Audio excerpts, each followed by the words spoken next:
नमस्कार दोस्तों, स्वागत है आपका चैनल लर्निंग ब्रेन्स में।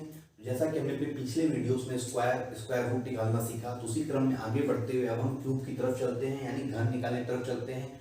तो दोस्तों, घन निकालने से पहले मैं आपको एक बात बता दूं कि आपको कम से कम 1 से लेकर 10 तक का तो घन याद ही होना चाहिए। 1 से लेकर 10 तक का क्यूब आपको याद होना चाहिए। जैसे कि मैंने यहाँ लिखा हुआ है, तो इसलिए आपकी सुविधा के लिए मैंने 1 से 10 तक का यहाँ पे क्यूब लिख दिया है, ताकि जो भी मैं एग्जाम्पल दूंगा तो आप उसको इजीली आप कनेक्ट कर पाओ उस चीज़ों से। उसके बाद भी आपको 1 से 10 तक क्यों आपको याद होने चाहिए। तो दोस्तों, मैं जो आज बताने जा रहा हूँ ये भी एक तरह का ट्रिक ही है। इस ट्रिक को आप एग्जाम में अगर लागू करते हैं, फॉलो करते हैं, तो आप 10 सेकंड से भी कम समय में आंसर निकाल पाएंगे। लेकिन ट्रिक की सबसे बड़ी प्रॉब्लम मैंने कल की बात बताई थी, यही होती है कि ट्रिक को हमेशा याद रखना होता है। तो जो भी आप ट्रिक देखें उसको लिख लीजिए कैसे हो रहा है, उसके बाद उस पर प्रैक्टिस करेंगे, फिर आपकी स्पीड बढ़ेगी तो आप एग्जाम में अच्छा कर पाएंगे। तो दोस्तों, बढ़ते हैं अपने पहले एग्जाम में। तो बहुत ही ध्यान से देखिएगा कि ट्रिक कैसे काम करता है। एक चीज और आपको मैं बता देना चाहता हूँ कि क्यूब के क्वेश्चंस में कैलकुलेशन थोड़े लंबे होंगे, क्योंकि यहाँ पे जैसे क्या होता है, कोई भी नंबर है तो जैसे कि क्यूब निकालने से मान लीजिए हमें 11 का निकालना है, तो 11 का क्यूब निकालने का मतलब क्या हो गया, 11 का क्यूब निकालने का मतलब क्या हो गया, 3 बार 11 का मल्टीप्लाई होगा, 3 बार 11 का मल्टीप्लाई होगा। तो ऑब्वियस सी बात है कि ये जब भी कैलकुलेशन होगा इसका लंबा ही होगा। तो आइए बढ़ते हैं अपने अगले एग्जाम्पल की तरफ। दोस्तों, चलिए मैं अपना पहला आज का एग्जांपल लेता हूँ। जो पहला एग्जांपल उसको आप बहुत ही ध्यान से देखिएगा, और इस पर इसके मैं जो ट्रिक बताऊंगा उस ट्रिक को भी आप बहुत ही ध्यान से देखिएगा। पहला जो एग्जांपल है वो है 12 का क्यूब। मुझे ये निकालना है, 12 का क्यूब निकालना है। तो देखिए दोस्तों, करना क्या है, इसको मैंने स्क्वायर में ऐसे आपको बताया था, स्क्वायर वीडियो में लगभग ऐसा ही कुछ था, वैसे ये भी है। इसको बहुत ध्यान से देखिएगा। सबसे पहले आपको क्या करना है, इधर 2 का जो है, इधर यूनिट प्लेस पे 2 है, इकाई अंक पे 2 का आपको क्यूब कर लेना है। 2 का क्यूब कितना होता है, इधर लिखा हुआ 8 है, तो 8 को आप 8 नहीं लिखेंगे, इसको 3 डिजिट पे लिखेंगे, क्योंकि ये क्यूब है तो इसको मतलब 3 अंक में आप करके ही लिखेंगे। तो मैंने यहाँ पे 0 0 8 लिख दिया। ये 2 का क्यूब हो गया, 2 का घन हो गया।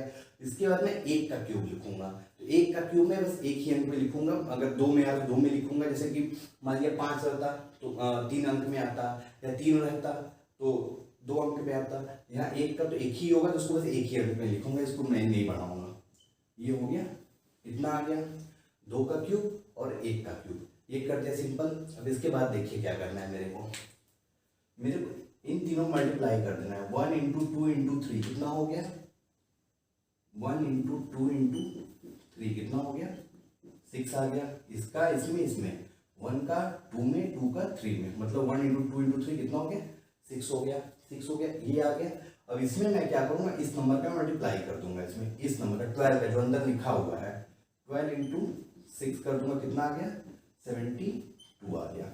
ये 72 आ गया। इसको मैं कहाँ जोड़ूंगा, कहाँ रखूंगा, इसको मैं इधर से हमेशा याद रखिएगा, एक प्लेस छोड़ के, इकाई की तरफ का इकाई का वाला अंक छोड़ के बाकी उसके एक अंक इधर से छोड़ के, तो यहाँ मैं 72 ऐड कर दूंगा। कितना हो गया, 8 2 7 1। ये हो गया मेरा आंसर। तो 12 का क्यूब हो गया, वो कितना हो गया, 12 का जो मेरा घन आया वो कितना आया, 1 7 2 8। ये हो गया मेरा आंसर। दोस्तों, अब मैं जो अपना अगला एग्जांपल लेता हूँ वो लेता हूँ, जैसे मान लीजिए मैं लेता हूँ 45 का क्यूब। 45 का मैं क्यूब लेता हूँ, इसके लिए सेम वही चीज करना है। देखिएगा कैसे, फिर से समझ लीजिए, वही सेम ट्रिक मैं अप्लाई करने जा रहा हूँ। इधर इकाई अंक पे जो लिखा है 5, उसका मैं क्यूब कर दूंगा। तो ऑलरेडी 5 का क्यूब कितना आता है, 125, खुद ही 3 अंक में है, तो 0 लिखने की जरूरत ही नहीं है। तो इसी को 1 to 5 में ऐसे लिख दूंगा, 1 to 5। और इधर 4 का भी मैं क्यूब कर लूंगा। 4 का कितना आएगा, 4 4 16 4 या 64, इतना आ गया। उसके बाद मैं क्या करूंगा, मैंने आपको क्या बताया था, इसका 4 इंटू 5 इंटू 3 कर लूंगा। ये कितना आ गया, 460 आ गया। ये जो भी आया उसके इस अंदर वाले से, अंदर जो जितना भी लिखा है 45 इससे मल्टीप्लाई कर लूंगा मैं, 45 इंटू 60 कर लूंगा। ये कितना आ जाएगा, 0 6 5 30 6 4 24 2700। थोड़ा कैलकुलेशन इसमें फास्ट है, मैंने पहले ही आपको बोला था। ये 2700 आ गया। इसको मैं इसी के नीचे इधर से एक प्लेस छोड़ के मैं इसको इसमें जोड़ दूंगा, इसको ऐड कर दूंगा। ये कितना आ गया मेरा, 5 2 1 7 4 11 6 2 8 1 9। ये हो गया मेरा 45 का क्यूब। 9 1 1 2 5, यही मेरा हो गया आंसर। तो मैं बढ़ता हूँ अपने अगले एग्जांपल की तरफ। जैसे मान लीजिए मैं कुछ थोड़ा बड़ा नंबर लेता हूँ, अभी 2 डिजिट में ही रहता हूँ, फिर मैं इसके आगे इसका अगला एग्जांपल जो 3 डिजिट का मैं लेता हूँ। अभी अगला जो है मेरा वो है 74 का, मान लीजिए क्यूब हो गया 24 का। इसके लिए सेम वही चीज करना है, देख लीजिएगा 4 का क्यूब लिख दूंगा इधर, कितना हो जाएगा 4 4 16 4 जाए 64, और इधर मैं 7 का लिख दूंगा। मैंने आपको पहले ही बोला था 4 का जो क्यूब लिखूंगा, मतलब किसी का भी क्यूब लिखता हूँ इकाई वाले का, तो उसको मैं 3 डिजिट करके लिखता हूँ। यहाँ 2 डिजिट हुआ तो 1 जीरो मैं अपने से इधर बढ़ा लूंगा, ये हो गया।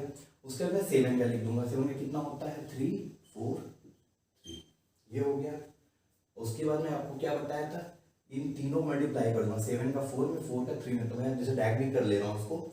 7 4 जा 28 3 जा 84, और मैंने बोला था आपको कि अंदर वाले इसका मल्टीप्लाई करना होगा, अंदर से मल्टीप्लाई करना होगा, ये आ गया।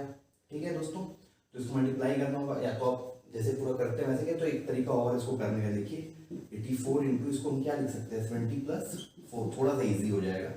देखिए 7 के इसमें कर लेंगे 28, 7 8 जा 56 और 258 और एक जीरो बढ़ा देंगे, प्लस अब 4 का इसमें करेंगे 4 4 जा 16, 4 8 जा 32, 336 हो गया। अब इसको ऐड कर देंगे इसमें 6 8 3 11, 8 3 11 1 12, 5 1 6, ये 6216 आ गया।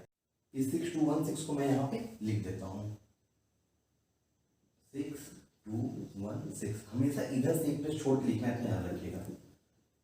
4 6 6 12 2 5 10 1 कैरी गया 4, ये हो गया मेरा आंसर, ये हो गया मेरा आंसर 405224। कंफ्यूज मत करिए, मैं फिर से लिख दे रहा हूँ आंसर 405224, ये हो गया मेरा 74 का क्यूब, ये हो गया मेरा आंसर। दोस्तों अब मैं बढ़ता हूँ 3 डिजिट की तरफ, 3 डिजिट का क्यूब निकालने की तरफ। तो देखिए इसमें थोड़ा सा हटके है, इसको थोड़ा ध्यान दीजिएगा, बाकी सब कुछ वैसे ही है, थोड़ा सा इसमें स्टार्टिंग में थोड़ा सा देखना होगा, ठीक है। इसको ध्यान से देखिएगा, देखिएगा ये लिखा हुआ है 3 डिजिट का। तो सबसे पहले इसको मैं क्या करूंगा, इसके इकाई जो अंक है यूनिट प्लेस में, इसको मैं अलग कर लूंगा, इसको मैं ऐसे अलग कर लिया, ठीक है। अब मैं 1 का क्यूब जैसे मैं लिख रहा था वैसे ही लिखूंगा। 1 का क्यूब कैसे, मैंने बताया हमेशा 3 डिजिट करके लिखना है उसको, तो कितना हो जाएगा 0 0 1। ये 1 का क्यूब किया, इसको मैंने लिखे, मैंने आपको बताया कि 1 का क्यूब जब भी लिखेंगे तो उसको जो है 3 डिजिट में ही करके लिखेंगे, किसी का भी करके लिखेंगे तो 3 डिजिट में ही करके लिखेंगे। तो ये हो गया 1 का क्यूब, कितना हो गया 0 0 1 हो गया। अब मैं 12 का क्यूब लिखूंगा। 12 का क्यूब दोस्तों देखिए मुझे याद है, लेकिन आपको या तो आप निकाल लीजिए, जैसे पुराना में जो 2 डिजिट का मैं निकालना बताया, 2 डिजिट का क्यूब निकालना तो उससे निकालिए, तो फिर या तो फिर आप याद कर लीजिए, 2 ही तरीका है। तो देखिए 12 का क्यूब कितना हो जाएगा 1 7 2 8, ये हो गया 12 का क्यूब हो गया। सेम वही चीज करना है। उसके बाद देखिए अब मैं क्या क्या कर रहा था, मल्टीप्लाई कर रहा था, यहाँ क्या हो जाएगा, इसको मैं 1 यूनिट मान लूंगा, ये 12, ये 1 2 मतलब 12 हो गया पूरा, ये 12 इंटू 1 इंटू 3 कितना हो गया 36, और जितना भी उसका नीचे वाले मतलब अंदर जो भी ब्रैकेट के अंदर लिखा उसमें मल्टीप्लाई कर दूंगा इसका मैं, ये कितना हो जाएगा देखिए, उसको मैं क्या लिख दूंगा 36 इंटू 120 प्लस 1 कर दूंगा। थोड़ा इजी करने के लिए मैं ऐसा कर रहा हूँ, इसको सॉल्व करेंगे तो आंसर आएगा इसका 4356, 4356 आ गया। ये 4356 को मैं यहाँ पे ऐड कर दूंगा, इसको ऐड कर दूंगा इसमें, तो कितना हो जाएगा 1 6 5 8 3 11 1 कैरी का 2 4 6 1 7 7 1, ये हो गया मेरा इसका आंसर। मतलब 1 to 1 का जो क्यूब हो गया वो कितना आ गया 1 7 7 1 5 6 1। तो दोस्तों लोग देख रहे हैं कितना सिंपली मतलब ये चीजें हो रही हैं। एक बार अगर आपको प्रैक्टिस में चीजें आ जा रही हैं तो 10 सेकंड से भी कम समय में ये चीजें हो जा रही हैं। बस आपको थोड़ा करना है कि थोड़े बहुत क्यूब आपको जो मतलब बहुत ही कॉमन क्यूब्स हैं उनको आपको याद रखना है। तो दोस्तों बहुत ही कम टाइम में देखिए ये सारा हो जा रहा है, जो कि आपके एग्जाम पॉइंट ऑफ व्यू से बहुत ही ज़्यादा इंपॉर्टेंट है। लेकिन मैं आपसे एक बात कहना चाहूँगा कि ट्रिक्स के साथ ये होता है कि ट्रिक्स अगर आप क्वेश्चन नोट डाउन कर रहे हैं तो उसके साथ आप ट्रिक्स भी लिखिए, ट्रिक्स कैसे काम कर रहा है। क्योंकि होता क्या है कि जब आदमी आगे बढ़ता है और चीज़ें सीखता है तो क्या होता है ट्रिक्स उसको भूलते जाती हैं। इसलिए आप ट्रिक्स को भी मतलब लिखते जाइएगा कि ट्रिक्स कैसे काम कर रहा है।